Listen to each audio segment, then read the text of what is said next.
Leading the way seems to be Taiwan and Taipei's strong suit. You'll soon find out a few of its firsts, which landed it at the forefront historically, architecturally, and socially. Taipei is one of the most special places in Asia that surprises you at every corner with its spirit, resilience, and resourcefulness. Here are 10 best reasons to guide you during your journey through Taiwan and its capital city, Taipei.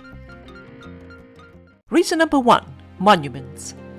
Taipei, and Taiwan in general, are going today through one of the most intense parts of their history, where the future is precariously walking on a political tightrope. The island country has achieved many miracles in the last half a century or so, and I believe they have more miracles up their sleeve. In summary, after the Republic of China was declared in 1912, abolishing the Qing dynasty, the Republic's government under Chiang Kai-shek was challenged and defeated by the Chinese Communist Party, and it thus relocated to Taiwan in 1949. Taiwan is today the Republic of China, while the mainland China is the People's Republic of China, a highly disputed political situation.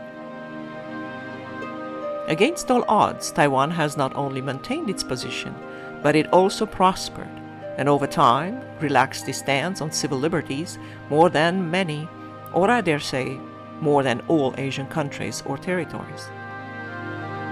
The small prosperous nation is a gem that you have to see, if possible, more than once. What was in Taiwan before 1949, you might ask? Taiwan was inhabited for millennia, as far as 3000 BC, and only indigenous Taiwanese people lived there until the 13th century, when mainland Chinese people arrived, followed by Dutch colonizers as well as Spanish and Portuguese settlers around the 17th century. Later it was conquered by the Qing dynasty, and ultimately by Japan, until World War II. Their first direct presidential elections only happened in 1996. In addition to historic monuments such as the city gates, modern Taipei has seen the construction of a series of remarkable monuments for public and governmental use. Among these are the Chiang Kai-shek Memorial Hall from 1980, the National Palace Museum from 1965, the Presidential Office Building from 1912, and the Taipei 101 skyscraper from 2004. The Chiang Kai-shek Memorial Hall is being today transformed into a cultural center focused on liberties and human rights. The giant plaza preceding it is now being called the Liberty Square. Next to the Memorial Hall are the National Theatre and the National Concert Hall, altogether very impressive architecturally. The Taipei metropolitan area has over 7 million inhabitants. The architectural crowning glory of this impressive metropolis is the Taipei 101 building, of 508 meters, and which was the tallest in the world from 2004 to 2010. The building has a viewing floor, and you can also visit its insides. The area is known to suffer earthquakes, thus building such a mammoth of a high-rise was only possible by allowing it to swing. This was accomplished by steadying it from the inside with a steel pendulum of 660 tons that helps grounding it when needed. The pendulum is anchored around the top floor and can be viewed as well. It is the largest of its kind in the world, while the tower's elevator is the fastest. And thus, this skyscraper offers views outside and inside, a great experience. Reason number 2, museum. The National Palace Museum in Taipei is one of the largest of its kind in the world. Its ever-expanding palatial home, built in 1965, has the daunting task of accommodating over 700,000 historic artifacts and pieces of art. These came from the Palace Museum of the Forbidden City in Beijing and from other imperial palaces and museums in China, and were safeguarded in crates at different locations during the Sino-Japanese Wars and World War II, and were later moved to Taiwan, albeit only a small portion of them, when the Republic of China's government relocated to the island, and have remained there ever since. The collection stems from the former imperial rulers of the Ming and Qing dynasties and reunite treasures from about 8,000 years of history. Some of the most valuable pieces made it to Taiwan and can be admired at the museum today. The inventory of the museum is impressive. Books and documents make the majority of the 700,000 pieces.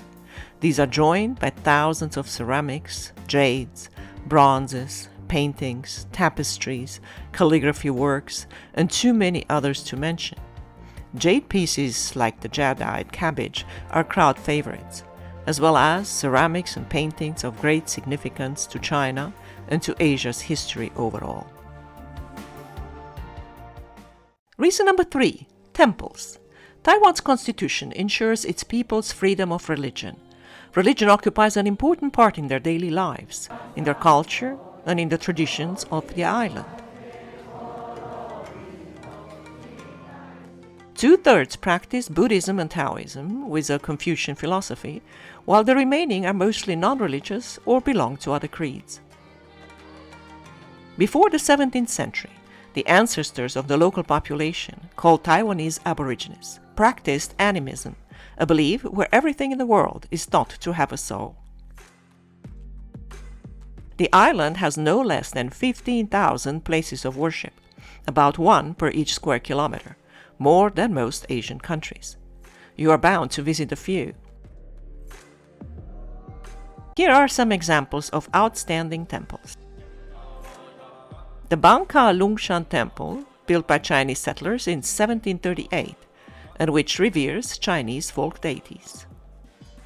The Dalong Dongbaowan Temple is a Taiwanese folk religion temple from the 19th century. The temple was recognized in 2003 for its architectural value by UNESCO. Adjacent to it is a Taipei Confucius Temple, built originally in 1879. It is a Confucian historic shrine as well, with a theater showing his journey and holding an annual ceremony in his honor. Siyu Taoist Temple has a 6-story high gate and is dedicated to the black-faced goddess Matsu. Built in 1753, the site is quite impressive, especially during ceremonial parades. More temples? Next time. Reason number 4, LGBTQ+. Taiwan is the only country in Asia that has legalized same-sex marriage, as I write this. A few others struggle with the implementation of such laws and have made here and there some concessions, with none amounting to legalization. While the majority of Asian countries don't even have anything remotely resembling an anti-discrimination law to start with, or outright regard everything beyond heterosexuality as a heavily punishable offense. Thus, Taiwan's social structure and constitutional liberties are for certain a great reason to choose it as a progressive destination, as the most progressive destination on a continent. All good things don't come easy though. Since the 1980s, for 40 years, a sustained activism has changed the perception of the country, slowly achieving progress with many sacrifices. The law stands since 2019, and hopefully other countries will follow Taiwan's example. Reason number 5, Maokong. I'm more of a museum kind of person, but when I heard that there is a cable car going up the mountain, I couldn't resist. There is no better way to see a city than from up above, so there I went. Took the metro to Maokong and made myself comfortable in the wobbly car for about half an hour. As it went up and up, I started to see more and more of the city. A gorgeous temple up the mountain, tea plantations, and lots of trees. I was excited. I got off at the last station and counted the time I have. Then and there I decided to go down the mountain on foot, and thus the adventure began. I have no natural sense of direction and don't speak a word of Chinese, but I thought that if I keep going down, I'll get somehow back to civilization. But first, I found a hidden local eatery with the most spectacular views over the city, with no one there but the owner and a sleeping dog. It was heaven. Fried rice and a beer hit the spot. I slowly started a descent, following trails that were marked. I passed overhanging bridges, makeshift little temples, green tea plantations like you see them in Nat Geo documentaries, resting places with waterfalls and giant rocks, confidently that I'm going in the right direction. Which I was, for a while. As I noticed the storm looming on the sun-setting horizon, I realized that I was going farther and farther away from the city, and the trail had gone cold. Lo and behold, I reached the highway and stopped the cab. I pointed on my map at the nearest metro station. I made it back safe and sound. I don't advocate for getting lost in the mountains of Taipei, but let me tell you, it was my best day there, one that I will never forget. Please don't try this at home. Reason number 6, pandas. The Mao Kong Gondola and the Taipei Zoo are very close, and you can do both in one day. I went to the zoo early in the morning, knowing that the feedings must happen around that time, and that the heat was more bearable. Most animals lounge and doze off during the day, especially when they don't have to go hunting, and get the meals served on a platter. I love zoos. It's hard to see animals in the wild when you're a city girl. Even domestic ones are rare. But, more than anything, zoological parks collaborate with research institutions on animal behavior, nutrition, reproduction, and pathology, while they do wonders for the conservation of rare and endangered species. The Taipei Zoo is said to be at the forefront of such efforts and one of the largest in Asia. None of the zoos in my corner of the woods has giant pandas, and they are too fluffy and adorable to miss. Aside from the disputed political meaning of them being a gift from the mainland, the panda couple, Tuan Tuan and Yuan Yuan, kept busy and produced an offspring in 2013. But the lovely couple are not the first darlings of the locals. An old elephant before them was the main attraction. Today, the zoo has some fantastic compounds for animals from all over the world, and special enclosures for birds, reptiles, creepy crawlers, butterflies, as well as a brand new giant dome for the conservation of the Taiwanese pangolin, a local endangered species. Need to go back to see it. Reason number 7, Taiwan. The 100-plus islands of Taiwan, with an area of 36,000 square kilometers, are home to over 23 million people. Although it is one of the most densely populated countries in the world, Taiwan still has, surprisingly, many secluded and serene spots of incredible beauty. The successful development of the island's infrastructure since early days ensures that transportation options to move about are plentiful. It is less than 400 kilometers lengthwise and less than 150 kilometers across, what makes it a bit smaller than the state of Florida, but with way more options to travel around. Buses, trains, metro rails, boats, motorbikes, Taiwan is a beehive. A high-speed train and a cross-country highway connects the north with the south. The east side of the island slopes gently towards the coast. It is there that most port cities are located. These ports accommodate ocean ships and liners, the largest being Kaohsiung, followed by Keelung, Taichung, and Taipei. Most of its population is concentrated around Taipei and the neighboring cities, on the main island called Formosa, where settlers lived for 25,000 years. Back then, the island was joined with the Asian continent. A portion of the Eurasian continental plate, namely the Yangtze plate, slid under the Philippine Sea plate and formed a fault block, Taiwan's main island. Why is that important, you might ask? Well, Taiwan is part of a very complex volcanic area and of tectonic movements between several earth plates that are still shifting very slowly and which have created over millions of years some of the most stunning features of Taiwan's mountainous scenery. The mountain range, the Chungyang Range, reaches respectable heights, with dozens of its peaks surpassing 3,000 meters, the tallest mountain being the Jade Mountain, or Yu Mountain, of almost 4,000 meters in height. Taiwan has many national parks. On the mountain ranges, you have the Taroko National Park with the Taroko Gorge on the east coast, the Yangmingshan National Park right by Taipei, the Yushan National Park in the central mountain range where the tallest Yu Mountain is, the Sheipa National Park with the second tallest mountain of the island, and so on.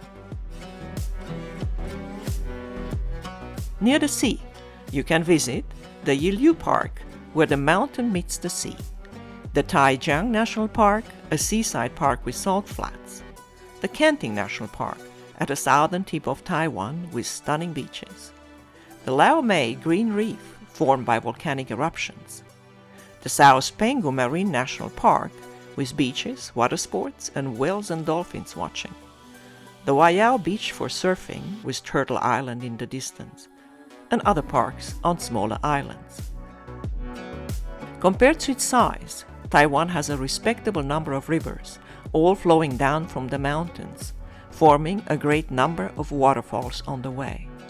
Helped by a subtropical climate and heavy precipitations, the whole island of Taiwan is 100% covered in green.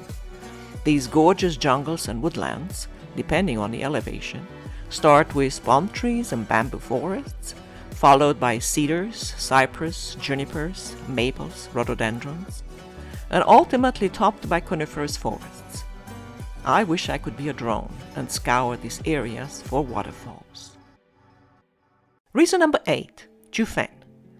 Do you know what I like most about riding a bus to a new place one hasn't yet seen?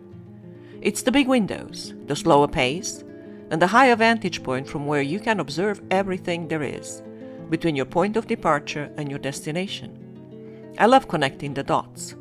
See how people live, how they move around, what they wear, and how they communicate with each other. It's part of the cultural journey that teaches you how to appreciate life in its simplest detail.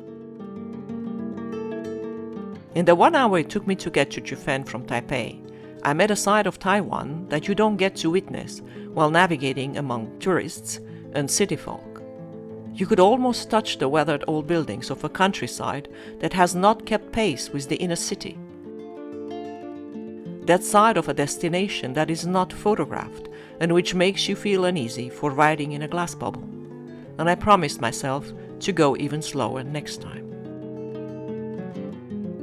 Jufen is majestic, and my soul was soothed with the knowing that people from that area can see these sights often without having to jump on a plane. I was led out near the main old street, and my first dilemma was to choose between climbing the nearby Keelung mountain and see it all in 360 degrees, or plunge into the human melt of bodies that was advancing at a snail's pace towards a top-level tea house. I chose the latter, but I did climb the mountain as well, and I also had a touristic $10 tea and sweets at the Ame Tea House. I even visited the temple, one more, because there is so much geniality and passion in the colors they behold. Walking through the old street felt like a fast-forward crash course on Taiwanese cuisine and food street offerings. I almost felt like taking notes. What can't easily be described in words is the sum of it all. The odd history of a place that went through a gold rush, a post-war slump, and a nostalgia epoch after being filmed and recognized. The incomparable maritime seascape, the smells and the flavors, the audacious and haphazard architecture of structures desperately clinging to a steep hill. If you add the journey to all this, you finally start to understand Jufen. Reason number 10, bubble tea. Did you know that the popular bubble tea drink was invented in Taiwan? The drink with the round, happy bubbles, made naturally of tapioca, manioc, cassava, or yucca, however you want to call the starchy roots, was born in Tainan around the mid-1980s. The bubble flower is grown locally, as is the tea. Taiwan has plenty of tea plantations and produces high-quality teas. Although the tea production is very robust, only little of it is exported. Most Taiwanese tea is consumed locally. It is grown organically, and it benefits from ideal conditions to produce upscale teas, be it black or green. Tea, milk, sugar, and the bubbles. And voila! You made a perfect bubble tea, or boba tea, if you want to say it in Chinese. Nevertheless, the international charm of this drink is in its multitude of flavors. After the bubbles burst in popularity and conquered the world, a world in a bad need for drink novelty, the recipes just went crazy. The flavors are sold as powder in packets and only require you to add hot tea, milk, and the pearls. I mean the bubbles. The colors they come in make all the difference. Who doesn't want a purple, a pink, green, blue, or orange boba drink? As long as the colors come from turmeric or cinnamon or taro roots, I'm in. No artificial flavors for me. I guess your best bet is to actually visit Tainan and have a locally brewed, locally harvested, organically grown bubble tea made with real starchy pearls and sip away as you watch the sun go down in the waters of the Taiwan Strait. That's the real deal. Enjoy! Thank you for watching. If you like this video, please don't smash any buttons. Just gently like and subscribe for more. The world is vast and it's all yours. Next time, you might also want to fall in love with this next destination over there. Thank you.